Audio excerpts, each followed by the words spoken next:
ಬೆಳ್ತಂಗಡಿಯ ಜಾರಿಬೈಲು MA complex ಕಟ್ಟಡದ ಮಾಲಕಿಯಿಂದ ವಿಶ್ವಾಸದ ಹಿನ್ನೆಲೆಯಲ್ಲಿ ಪಿ ಮೊಹಮ್ಮದ್ ಎಂಬುವರು ಪಡೆದುಕೊಂಡ ಅಂಗಡಿ ಕೋಣೆಯನ್ನ ದಿಢೀರ್ ತೆರವು ಮಾಡಲು ಸೂಚಿಸಿದ್ದಕ್ಕೆ ನ್ಯಾಯಾಲಯದ ಮೂಲಕ ತಡೆಯಾಜ್ಞೆ ತಂದಿದ್ರು ಪೊಲೀಸರು ನ್ಯಾಯಾಲಯದ ತಡೆಯಾಜ್ಞೆಯನ್ನ ಉಲ್ಲಂಘಿಸಿ ಪಿ ಮೊಹಮ್ಮದ್ ಅವರಿಗೆ ಹಲ್ಲೆ ನಡೆಸಿದ್ದಾರೆ.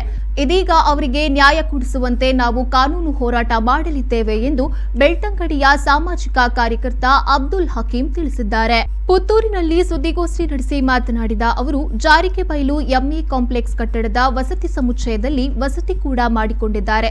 ಈ ಎಲ್ಲಾ ವಿಚಾರದಿಂದ ಅಂಗಡಿ ಕಟ್ಟಡದ ಮಾಲಕಿ ಹಾಜಿರಾ ಯಾನೆ ಶಾಹಿನಾ ಅವರೊಂದಿಗೆ ವಿಶ್ವಾಸದ ಹಿನ್ನೆಲೆಯಲ್ಲಿ ಯಾವುದೇ ಕರಾರು ಪತ್ರ ಹೊಂದದೆ ಮನೆ ಮತ್ತು ಅಂಗಡಿ ಬಾಡಿಗೆ ಮಾಡಿಕೊಂಡು ಇದೀಗ ದಿಢೀರ್ ಅಂಗಡಿ ತೆರವಿಗೆ ಸೂಚಿಸಿರುವುದಲ್ಲದೆ ಬೆಳ್ತಂಗಡಿ ಠಾಣೆಯಲ್ಲಿ ಪಿ ಮೊಹಮ್ಮದ್ ಅವರ ವಿರುದ್ಧ ಸುಳ್ಳು ದೂರು ನೀಡಿ ಪ್ರಕರಣ ದಾಖಲಿಸಿಕೊಂಡಿದ್ದಾರೆ. ಸುದ್ದಿಗೋಷ್ಠಿಯಲ್ಲಿ ಪಿ ಮೊಹಮ್ಮದ್ ಮತ್ತು ಅವರ ಭಾವ ಅಬ್ದುಲ್ ಲತೀಫ್ ಉಪಸ್ಥಿತರಿದ್ದರು.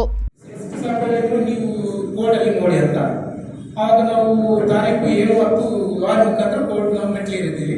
ಕೋರ್ಟ್ ನಮಗೆ ತಡೆಯಾಜ್ಞೆ ಕೊಟ್ಟಿದ್ದು, ಟೆಂಪರರಿ ತಡೆಯಾಜ್ಞೆ ಕೊಟ್ಟಿದ್ದಾರೆ. ಈಗ ಅದು ಇದ್ದು ಆ ತಡೆಯಾಜ್ಞೆ ನಾವು ಪೊಲೀಸ್ ಸ್ಟೇಷನ್ ಸಬ್ಮಿಟ್ ಕೂಡ ಮಾಡಿದ್ದೇವೆ.